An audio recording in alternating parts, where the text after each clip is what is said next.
السلام عليكم ورحمة الله وبركاته. الحمد لله الذي كفى وصلاة وسلاما على رسولنا المصطفى وحبيبنا المجتبى صلى الله عليه وسلم. وبعد. அல்லாஹ்வின் நல்லடியார்களே, இஸ்லாமிய சகோதர சகோதரிகளே, வீஸ் அகாடமியினால் பல பாடங்கள், மார்க்க ரீதியான பல பாடங்கள் நடாத்தப்பட்டு வருகிறது. அதில் நாம் படிக்க இருக்கிற பாடம் எமது வாழ்க்கையில் அன்றாடம் நாள்தோறும் தேவைப்படுகிற ஒரு முக்கியமான ஒரு பாடத்தை படிக்க இருக்கிறோம்.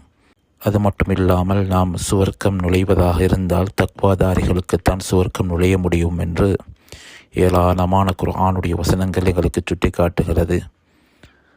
தக்வா உடையவர்களை பற்றி, தக்வா உடையவர்கள் செய்கிற அமல்களை பற்றி, அவர்கள் சுவர்க்கம் நுழைவதாக இருந்தால் கூட தக்வா உடையவர்களுக்கு மாத்திரம்தான் சுவர்க்கம் நுழைய முடியும் என்றதை பற்றி குர்ஆனில் 3/2 பகுதி அளவுக்கு பேசுவதாக பெரும் அறிஞர்கள் எமக்கு சொல்லியிருக்கிறார்கள். அந்த அளவுக்கு முக்கியமான இந்த தக்வாவுடைய வாழ்க்கையை வாழ்வதற்கு அடிப்படையாக தேவைப்படுகிற ஒரு இல்மை பற்றித்தான் நாங்கள் படிக்க இருக்கிறோம். அதுதான் ஃபிக்ஹுடைய இல்ம், மார்க்க அறிவு. இந்த ஃபிக்ஹுடைய இல்மை பற்றி ரசூலுல்லாஹி ஸல்லல்லாஹு அலைஹி வஸல்லம் அன்னவர்கள் ஹதீஸுகளிலே அழகான முறையில் எங்களுக்கு சுட்டி காட்டியிருக்கிறார்கள். சஹீஹ் முஸ்லிம்லே இந்த ஹதீஸ் பதிவு செய்யப்பட்டிருக்கிறது. 8வது ஹதீஸாக உமர் ரலியல்லாஹு அன்ஹு அவர்கள் சொல்கிறார்கள், எங்களுக்கு அறிவிக்கிறார்கள். ஹதீஸே ஜிப்ரீல் என்று இந்த ஹதீஸுக்கு சொல்லுவார்கள். இந்த ஹதீஸ் எமது மார்க்கத்துடைய தீனுடைய முக்கியமான அறிவுகளை பற்றி எமக்கு எடுத்துரைக்கிறது. ஜிப்ரீல் அலைஹிஸ்ஸலாத்து வஸ்ஸலாம் அன்னவர்கள் மனித தோற்றத்திலே வந்து சில கேள்விகளை கேட்டு சில முக்கியமான இந்த மார்க்கத்தை பற்றி இந்த சமூகத்துக்கு எடுத்துரைத்து விட்டு சென்றார்கள். அந்த கேள்விகளில் ஒன்று அக்பிர்னி அனில் இஸ்லாம், இஸ்லாம் என்றால் என்னவென்று கேட்டார்கள். அதற்கு பதிலை ரசூல் ஸல்லல்லாஹு அலைஹி வஸல்லம் அன்னவர்கள் சொன்னார்கள், இஸ்லாம் என்பது அல்லாஹு தஆலா ஒருவனே வணங்குவதற்கு தகுதியானவன் என்று சாட்சி சொல்வதும், முஹம்மது ஸல்லல்லாஹு அலைஹி வஸல்லம் அன்னவர்கள் அல்லாஹ்வின் தூதர் என்று சாட்சி சொல்வதும், தொழுகையை நிலைநாட்டுவதும், ஜகாத் கொடுப்பதும், நோன்பு நோட்பதும், வசதி வாய்ப்புகள் இருந்தால், சக்தி இருந்தால் ஹஜ் செய்வதும் என்று சொன்னார்கள். சொல்லப்பட்ட இந்த விடயங்கள் அனைத்தும் ஃபிக்ஹுடைய பகுதிகளில், இபாதாத்துடைய பகுதிகளாக அமைந்திருக்கிறது. ஃபிக்ஹுடைய முக்கியமான ஒரு பகுதியாக இந்த இஸ்லாத்தை பற்றி கேட்ட கேள்விக்கு பதில் அமைந்திருக்கிறது. இரண்டாவதாக ரசூல் ஸல்லல்லாஹு அலைஹி வஸல்லம் உங்களிடத்திலே கேட்டார்கள், அக்பிர்னி அனில் ஈமான். இது இல்முல் அகீதா, அகீதாவோடு நம்பிக்கை சார்ந்த விடயங்களோடு சம்பந்தப்படுகிற அந்த மார்க்க சட்டத்திட்டங்களை உணர்த்தக்கூடியதாக இருக்கிறது.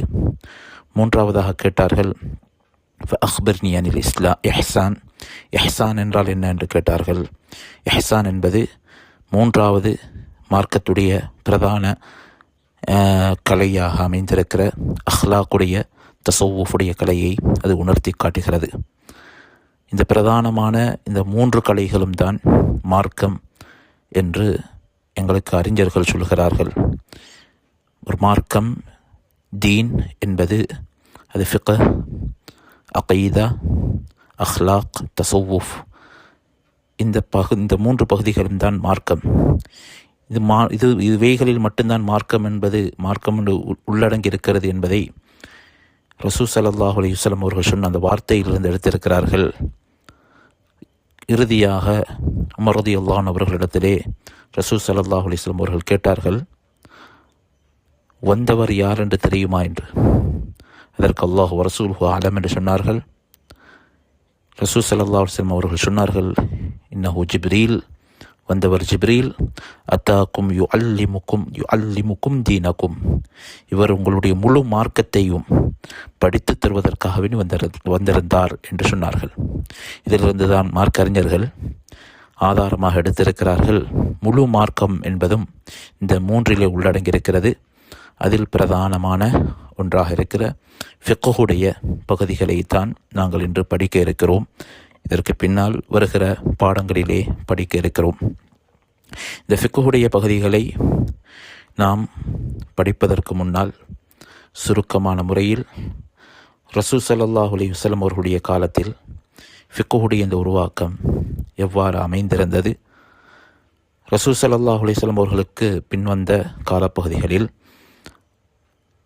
மதுஹபுகள் உருவாக்கப்படுவதற்கு முன்னால் ஃபிக்ஹ் எவ்வாறு தோற்றம் பெற்றிருந்தது என்ற பகுதிகள், இவைகளையெல்லாம் முட்கூட்டியே சுருக்கமான முறையில் நாங்கள் அறிந்திருந்தால்தான் எமக்கு இந்த மார்க்க அறிவு என்பது உருவாகி எமக்கு இந்த இன்று வரைக்கும் இவ்வளவு முயற்சிகளுக்கு பின்னால், எவ்வளவு மாபெரும் முயற்சிகளுக்கு பின்னால் எமக்கு கைகளுக்கு கிடைத்திருக்கிறது என்பதை புரிந்த நிலையில் எமக்கு இந்த மார்க்க கல்வியை படிப்பதற்கு ஒரு உகந்த ஒரு அமைப்பில் இருக்கும்.